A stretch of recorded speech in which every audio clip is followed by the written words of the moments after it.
bapak-bapak senior, para purnawirawan yang hadir pada sore hari ini, segenap pengurus pusat PPAU, Badan Pengawas dan Badan Penasehat yang saya hormati, marilah kita senantiasa untuk memanjatkan puji dan syukur kehadirat Tuhan Yang Maha Kuasa atas segala limpahan rahmat dan hidayahnya kepada kita sekalian, sehingga kita masih diberkahi kesehatan dan umur yang panjang untuk bertemu pada sore hari ini. Terima kasih juga atas nama segenap teman-teman di Badan Pengurus Pusat PPAU atas kehadiran ibu-ibu dan bapak sekalian pada undangan kita melaksanakan acara buka puasa bersama. Ibu-ibu dan bapak sekalian, salah satu butir keutamaan bulan Ramadan bagi umat Islam adalah silaturahim. Dari sekian banyak butir-butir keutamaan agama di bulan Ramadan ini, puasa bagi umat Islam di bulan Ramadan adalah ibadah yang sangat mulia, dan salah satu butir silaturahmi itu kenapa menjadi sangat erat hubungannya dengan kita, karena sangat mulia silaturahim itu dan sangat mudah dilakukan, dan pasti kalau kita bersilaturahmi pasti membawa manfaat yang besar baik bagi kita yang melaksanakan maupun teman-teman atau sahabat-sahabat kita yang kita ajak silaturahmi.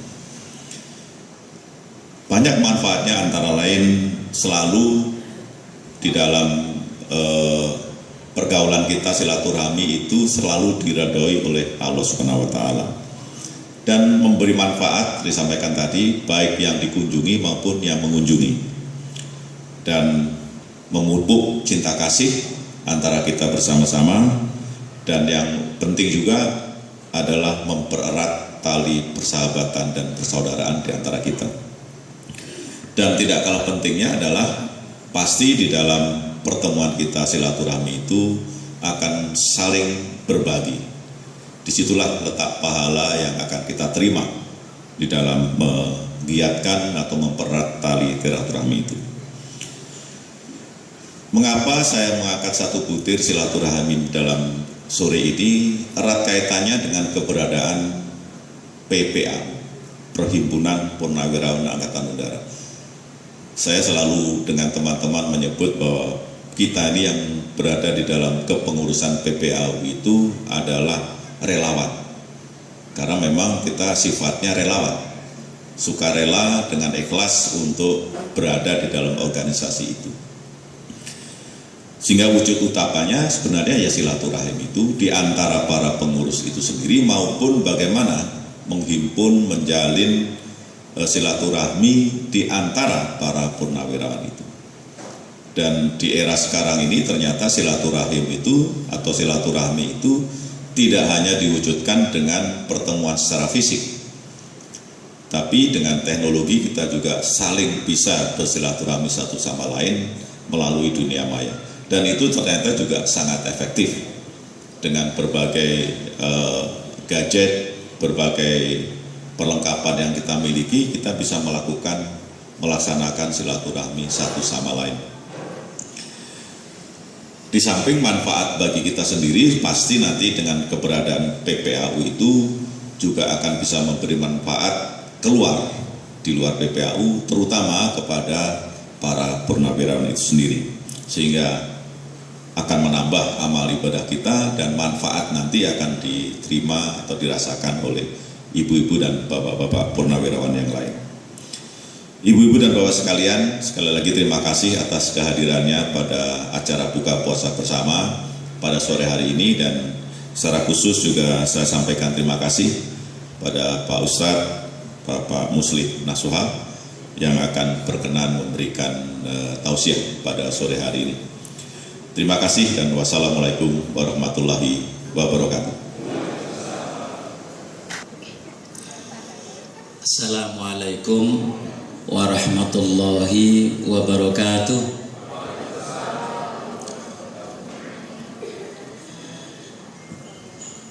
Kayaknya jawabnya kurang semangat.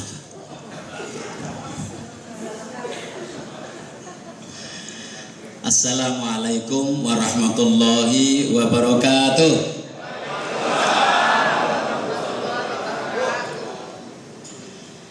Terasa dipaksakan. Terasa banget. Assalamualaikum warahmatullahi wabarakatuh.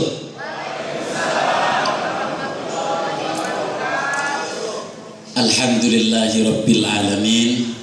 Wabihi nasta'inu ala umuri dunya waddin. La hawla wa la quwata illa billahil aliyyil azim. Qala Allah ta'ala fi kitabil karim fi hadisil qudsi as-sawmu li wa ana azibi. Sadaqallahul azim. Amma ba'du. Yang kami hormati Ketua Umum Perhimpunan Purnawirawan Angkatan Udara Bapak Marskal TNI Purnawirawan Joko Suyanto, dan yang kami hormati Hadratil Mukarramun, Bapak-bapak keluarga besar PPAU, dan hadirin hadirat yang berbahagia. Tidak terasa sekarang ini, sore hari ini kita sudah menyelesaikan 10 hari yang pertama. Tidak terasa, kayaknya sebentar lagi sudah lebaran. Suasana seperti ini kayaknya sudah suasana lebaran. Bapak Ibu sekalian, 10 hari yang pertama ini sudah kita lalui. Kemudian tinggal 10 hari yang kedua dan yang ketiga. Yakinkah kita ini bisa mendapatkan apa yang dijanjikan oleh Allah? 10 hari yang pertama rahmah, 10 hari yang kedua maghfirah, 10 hari yang ketiga itqu minan nar. Dari 10 hari yang pertama sudah kita lalui ini, yakinkah kita bisa menyelesaikan dan kita dapatkan apa yang diharapkan Allah kepada kita? Yang bisa memberikan jawaban adalah diri kita. Soimin soimat yang berbahagia, kalau ada pertanyaan sebenarnya puasa ini untuk siapa? Dan untuk apa kita harus berpuasa selama 1 bulan? Tentunya sulit kita menjawabnya. Bahkan mungkin kita tidak bisa menjawab. Hanya dijawab oleh Allah lewat hadis qudsi yang sudah saya baca dalam khotimah. As-sawmu li wa ana azibi. Puasa itu milikku, kata Allah, dan sayalah yang memberikan balasannya. Jadi kita ini yang menahan makan, menahan minum di siang hari bukan milik kita, tapi miliknya Allah. Maka diklaim oleh Allah, as-sawmu li wa ana azibi. Puasa itu milikku dan sayalah yang memberikan balasan. Jadi kita yang hadir ini, balasannya di hadapan Allah belum tentu sama. Balasannya yang Allah berikan kepada kita belum tentu sama. Karena tipe ibadah puasa belum tentu sama, berbeda-beda. Ada orang yang ibadah puasanya nyaris tidak ketemu sinar matahari. Habis sholat subuh tidur, bangun-bangun zuhur. Habis sholat zuhur tidur lagi, bangun-bangun asar. Habis sholat asar nanggung, tidur lagi, bangun-bangun maghrib, nyaris tidak ketemu sinar matahari. Ada yang tipe ibadah puasanya mandi dulu, 2 jam mandi, 2 jam mandi. Kok mandi terus? Ya supaya seger. Ada yang tipe ibadahnya ngerumpi dulu, beli kangkung butuh 2 jam, lama banget belanjanya. Iya nunggu maghrib. Tipe ibadah yang berbeda-beda itu, maka balasan yang Allah berikan beda-beda. Padahal Allah menghendaki puasa kita berkualitas di hadapan Allah. Karena yang diberikan kewajiban ibadah puasa itu tidak hanya dekat manusia saja, tapi juga makhluknya Allah yang lain diberikan ibadah puasa. Karena agar supaya apa yang diinginkan dikabulkan oleh Allah. Agar supaya dia bisa dapatkan apa yang akan dijazakan. Ini makhluk Allah juga diberikan ibadah puasa. Ibu-ibu yang punya piaraan ayam, yang iseng punya ayam, kalau bertelur perhatikan, pasti nangis. Sedih, keluar air matanya. Ini disebut Allah ayat-ayat kauniyah. Kenapa nangis? Karena anaknya bulat, tidak sama induknya. Karena kesedihan itu dia mengeram dengan waktu yang ditentukan. Dia puasa, tidak makan, tidak minum. Setelah dia berpuasa, maka anak yang bulat itu pecah. Maka kalau kita lihat ayam yang habis netes, kalau digodain anaknya marah. Karena masih bersyukur kepada Allah, anaknya yang semula bulat sama dengan induknya. Coba kalau ibu-ibu punya ayam segan ngeram, sehari diangkat, dikasih makan, minum, kenyang. Sehari berikutnya taruh di telurnya lagi, hari berikutnya diangkat lagi, kasih makan, minum, kira-kira netes enggak? Enggak. Kenapa? Karena ibadah puasanya enggak berkualitas. Maka anak yang bulat itu enggak akan pecah. Ini disebut Allah ayat-ayat kauniyah. Bapak Ibu sekalian bisa lihat ular. Ular itu yang di hutan setiap tahun reuni dia. Jadi yang reuni tidak hanya PPAU. Ketika dalam reuni ada yang pakai baju yang sudah lecek gitu, malu dia. Maka dia naik ke atas kemudian pelungker dia, melingkar di atas pohon itu, tidak makan, tidak minum, tidak turun dia. Dengan waktu yang ditentukan maka dia turun, kemudian baju yang lecek bisa lepas. Coba kalau kita godain ketika dia berpuasa, dia turun makan minum, tidak akan lepas itu baju. Dengan ular yang berkualitas ibadah puasanya, baju yang semula lecek itu kemudian lepas menjadi baju yang baru. Itu disebut Allah ayat-ayat kauniyah. Kalau ular itu puasanya berkualitas akan lepas, tapi kalau ular itu puasanya tidak berkualitas tidak akan bisa lepas itu bajunya. Bapak Ibu sekalian, ulet Bapak Ibu sekalian pernah kita lihat, apalagi kita pegang, lihat saja tidak mau, jijik. Tapi dia niatnya baik sekali, cita-citanya luhur sekali, dia kepengen bisa terbang kemana-mana. Kemudian dia puasa, tidak makan, tidak minum, waktu yang ditentukan itu menjadi kepompong, proses dari kepompong itu kemudian keluar jadi kupu-kupu, bisa terbang kemana-mana. Tanpa puasa tidak bisa. Ini yang disebutkan Allah ayat-ayat kauniyah. Terlepas makhluk-makhluknya Allah yang lain, termasuk yang jelas kita diperintahkan oleh Allah untuk beribadah puasa. Tinggal kita, sudah 10 hari kita bisa lihat kualitas tidak ibadah puasa kita. Yang bisa memberikan jawaban adalah diri kita. Soimin semuanya berbahagia. Kalau ibadah puasa kita ini berkualitas, apapun nanti setelah lebaran, setelah selesai ibadah Ramadan, itu akan dikabulkan oleh Allah keinginan kita. Karena itu janjinya Allah. As-saumu li wa ana azibi, kata Allah. Itu sudah diklaim hadis qudsi. Puasa itu milikku dan sayalah yang berikan balasan. Apapun yang kita harapkan akan dikabulkan oleh Allah. Sekarang masih ada waktu 20 hari. Masih ada 10 hari yang kedua dan masih 10 hari yang ketiga. Apa yang akan kita lakukan supaya ibadah Ramadan kita berkualitas? Allah mengarahkan kepada kita agar supaya ibadah puasa kita berkualitas di hadapan Allah. Yang pertama kita disarankan oleh Rasulullah, jangan tinggalkan qiyamul lail. Maka ketika sholat tarawih zaman Rasulullah hanya 3 kali di masjid. Kenapa? Karena makin malam itu makin penuh. Rasulullah takut kalau sholat tarawih itu diwajibkan. Qiyamul lail tidak boleh ditinggalkan, dikawal betul. Masih ada 10 hari yang kedua, 10 hari yang ketiga. Kita dengan harapan agar supaya kualitas ibadah Ramadan kita Yang kedua, kepedulian sosial. Peduli terhadap sesama. Momen-momen yang seperti ini ibadah kita ditingkatkan oleh Allah.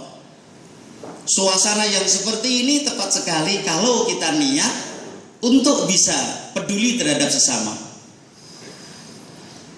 Bapak-Ibu sekalian yang dimuliakan Allah, Rasulullah menyampaikan orang yang peduli terhadap sesama itu mampu menggoyahkan keputusan Allah. Dan itu diulang-ulang oleh Rasulullah.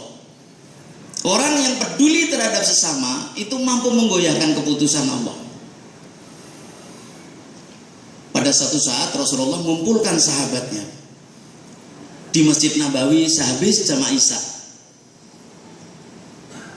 Di tengah-tengah sahabat itu Rasulullah menyampaikan, wahai sahabatku, kalau kalian mendambakan derajat yang sangat tinggi di hadapan Allah, maka pedulilah terhadap sesama dan bersedekahlah sebagian rezekimu, berikan kepada orang yang membutuhkan, kata Rasulullah. Setelah itu selesai, seluruh sahabatnya pulang. Tolhah bin Zubair sampai rumah ketemu istrinya. Kata Tolhah, wahai istriku, sehabis jamaah Isya Rasulullah mengumpulkan sahabatnya. Di tengah sahabat itu Rasulullah menyampaikan, wahai sahabatku, kalau kalian mendambakan derajat yang sangat tinggi di hadapan Allah, maka pedulilah terhadap sesama dan bersedekahlah sebagian rezekimu, berikan orang yang membutuhkan. Tolhah dan istrinya bersepakat kebun kurma yang dimiliki oleh Tolhah, kebun kurma termahal, kebun kurma yang tidak pernah tidak berbuah, keberadaannya di depan Masjid Nabawi, diserahkan kepada Rasulullah untuk diteruskan kepada orang yang membutuhkan. Pagi hari Tolhah dan istrinya menuju kediaman Rasulullah. Sesampainya ke kediaman Rasulullah, Tolhah menyampaikan amanahnya kebun kurma, sampai Rasulullah memberikan predikat kebun itu kebun birruha, kebun yang tidak pernah tidak berbuah, diserahkan pada Rasulullah untuk diteruskan kepada orang butuhkan. Rasulullah, ya saya terima amanah ini, akan saya teruskan kepada orang butuhkan. Langsung turun ayat Al-Quran, lan tanalul birra hatta tunfiqu mimma tuhibbun. Turun Al-Quran, tidak akan memperoleh kebaikan selagi orang itu memberikan yang terbaik. Social quality dan spiritual quality, kualitas sosial dan kualitas spiritual yang dimiliki Tolhah dan istrinya mampu menggoyahkan keputusan Allah. Sebagai penghargaan, Allah memberikan penghargaan terhadap Tolhah dan istrinya. Suami yang berbahagia, Ali bin Abi Thalib lain lagi. Ketika sampai rumah ketemu Fatimah, ketika ketemu Fatimah, Ali menyampaikan, wahai istriku, sahabat jamaah Isya Rasulullah mengumpulkan sahabatnya. Di tengah sahabat itu Rasulullah menyampaikan, wahai sahabatku, kalau kalian mendambakan derajat yang sangat tinggi di hadapan Allah, maka pedulilah terhadap sesama dan bersedekahlah sebagian rezekimu, berikan kepada orang yang butuhkan. Kata Ali menyampaikan di depan istrinya. Ali dan istrinya dan Fatimah bersepakat seluruh uang yang besok pagi untuk belanja itu dikasihkan orang yang membutuhkan. Pagi hari Ali bin Abi Thalib menuju pasar. Sesampai pasar, menjelang sampai pasar, ada orang peminta-minta. Karena Ali sudah bersepakat dengan istrinya, uang yang untuk belanja itu dikasihkan kepada orang butuhkan, maka uang itu diserahkan kepada orang butuhkan tanpa sisa.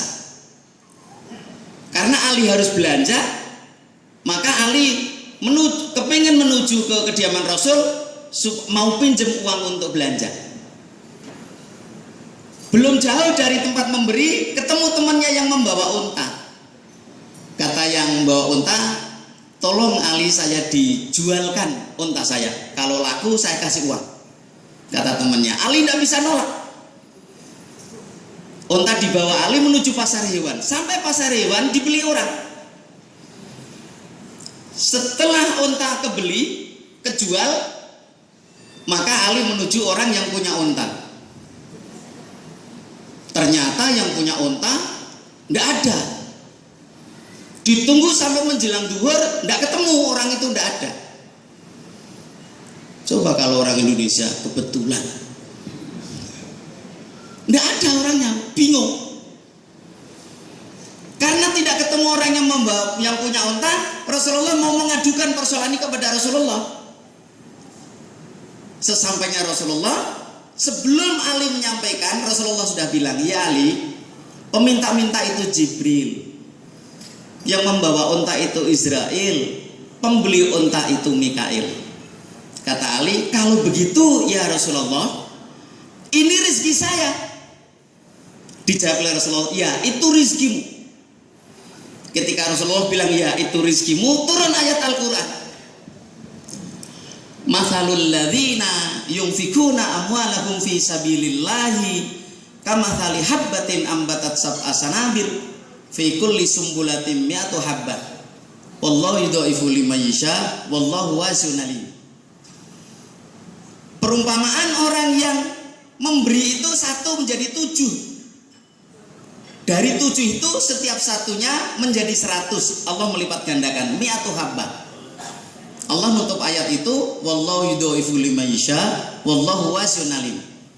Seperti itulah Allah melipat gandakan rizki hambanya yang selalu bersedekah. Bapak-Ibu sekalian, social quality dan spiritual quality yang dimiliki Ali dan Fatimah mampu menggoyahkan keputusan Allah. Allah yang seharusnya tidak menurunkan ayat Al-Quran, karena tingkat sosial yang sangat tinggi, tingkat ibadah yang sangat tinggi di hadapan Allah, maka Allah memberikan penghormatan terhadap Ali dan Fatimah, sehingga turun ayat Al-Quran. Sahabat yang berbahagia, ini yang hadir sahabat itu 100 kurang lebih, mempunyai cerita. Kalau ini saya selesaikan sampai larut malam tidak selesai.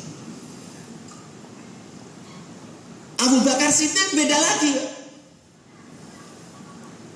Sampai rumah bilang sama istrinya, wahai istriku, sahabat Jamaisah, Rasulullah mengumpulkan sahabatnya. Di tengah sahabat itu Rasulullah menyampaikan, wahai sahabatku, kalau kalian mendapatkan derajat yang sangat tinggi di hadapan Allah, maka pedulilah terhadap sesama dan bersedekahlah sebagian rezekimu, berikan kepada orang yang butuhkan. Abu Bakar dan istrinya bersepakat seluruh yang dimiliki di rumah dikasihkan orang butuhkan, kecuali 1 lembar baju. Kalau Abu Bakar ikut berjamaah dengan Rasul, istrinya telanjang di rumah. Kalau istrinya ikut berjamaah dengan Rasul, Abu Bakar telanjang di rumah. Berturut-turut 4 kali waktu yang ikut berjamaah dengan Rasul, istri Abu Bakar. Sehingga Rasulullah kangen kepada Abu Bakar agar supaya ikut berjamaah dengan Rasul. Rasulullah mutus salah satu sahabatnya untuk ketemu dengan Abu Bakar, datang ke kediaman Abu Bakar agar supaya Abu Bakar ikut berjamaah. Sahabat Rasulullah menuju ke kediaman Abu Bakar. Belum nyampe kediaman Abu Bakar, istri Abu Bakar sudah berangkat menuju masjid. Berarti Abu Bakar posisi telanjang. Enggak lama lagi utusan Rasul nyampe ke Abu Bakar. Sesampainya Abu Bakar tahu persis bahwa yang datang itu utusan Rasul, maka Abu Bakar ke dapur ambil daun untuk menutupi auratnya. Setelah auratnya tertutupi dengan daun, baru Abu Bakar nemuin sahabatnya yang utusan Rasul. Kata Abu Bakar, salamku untuk Rasul, insya Allah saya akan ketemu Rasul. Kata Abu Bakar. Utusan Rasulullah menuju Rasulullah. Belum nyampe ketemu Rasul, Jibril sudah turun di depan Rasulullah memakai baju daun persis yang dipakai Abu Bakar. Rasulullah bilang, ya akhi, ada apa? Kenapa hari ini tidak seperti biasa? Kenapa hari ini pakai baju daun? Kemudian Jibril berulang-ulang, ya Rasulullah, hari ini seluruh malaikat diperintahkan oleh Allah memakai baju daun untuk menghormati Abu Bakar. Dan itu diulang-ulang. Ya Rasulullah, hari ini seluruh malaikat diperintahkan oleh Allah memakai baju daun untuk menghormati Abu Bakar. Bapak-Ibu sekalian, Jadi setelah ikut kultum ini pulang nanti seluruh yang ada di rumah kasihkan orang. Biar nanti malaikat pakai baju daun lagi. Bapak sekalian, social quality dan spiritual quality mampu mengoyakkan keputusan Allah. Kualitas sosial yang dimiliki Abu Bakar dan istrinya, kualitas spiritual yang dimiliki Abu Bakar dan istrinya mampu menggoyahkan keputusan Allah.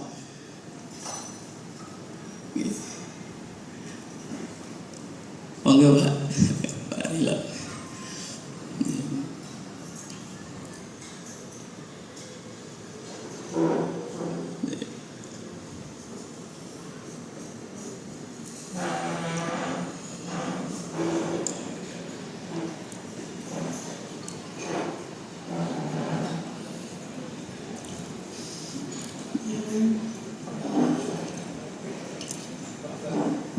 Lanjut ya. Social quality dan spiritual quality, kualitas sosial dan kualitas ibadah yang dimiliki Abu Bakar dan istrinya mampu menggoyahkan keputusan Allah. Allah yang seharusnya tidak memerintahkan malaikat untuk memakai baju daun, karena kualitas ibadah yang dimiliki oleh Abu Bakar dan istrinya, Allah memerintahkan malaikat memakai baju daun.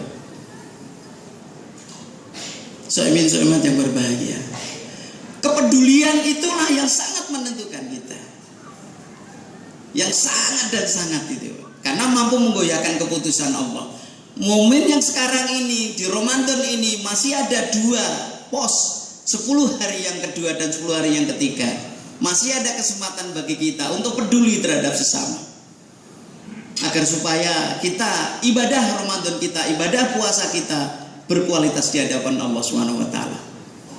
Situasi yang seperti ini di negeri kita tercinta ini, Bapak Ibu sekalian, membutuhkan kita untuk bisa membagi dengan sesama, yang sangat membutuhkan. Karena persoalan-persoalan kehidupan kita ini sudah luar biasa. Terkait terhadap ekonomi sudah sangat memprihatinkan. Sehingga perilaku saudara kita yang terkait terhadap mencari rezeki sudah tidak jelas. Mencari rezeki sudah tidak ikut aturan halal dan haram. Perubahan sosial juga sudah mengenaskan. Apalagi sekarang perubahan perilaku keagamaan itu sudah mengenaskan. 3 hal ini saja Bapak Ibu sekalian sudah membuat kita tidak bisa tidur. 4 bulan kami di lapangan Bapak Ibu sekalian, di 4 pasar di DKI ini, pasar besar-besar, yang dagang kurang lebih 4.000 satu pasar, nyaris tidak ada satupun yang jujur. Mereka penipu semua. Sebuah pedagang ikan, kejahatan yang dilakukan 7 titik.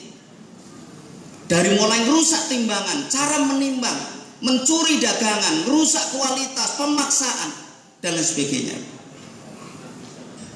Ini dilakukan saudara kita. Sudah tidak lihat rambu-rambu kebaikan. 4 pasar besar, 4 bulan saya masuk, ketemu dengan mereka hampir setiap hari. Ketika malam hari, Bapak Ibu sekalian, yang punya persoalan sosial sekarang ini, Bapak Ibu sekalian, ibu-ibu terutama akan kaget terhenyak. Sekarang perkembangan pelacur-pelacur pemula sudah sangat memprihatinkan. Umur 11 sampai 13 tahun dia sudah menjadi pelacur pemula dan belum pakai BH. Kok Pak Kiai tahu? Iya, mentilnya kelihatan. Belum pakai bajunya tipis putih. 4 bulan saya kumpul dengan mereka di beberapa titik di wilayah Jabodetabek. Karena kalau dia sudah pakai BH harganya beda. Kalau yang belum pakai BH harganya 3 kali lipat. Anak itu dipoles menjadi remaja, anak itu dipoles menjadi dewasa, kemudian melayani nafsu bejatnya laki-laki yang iseng.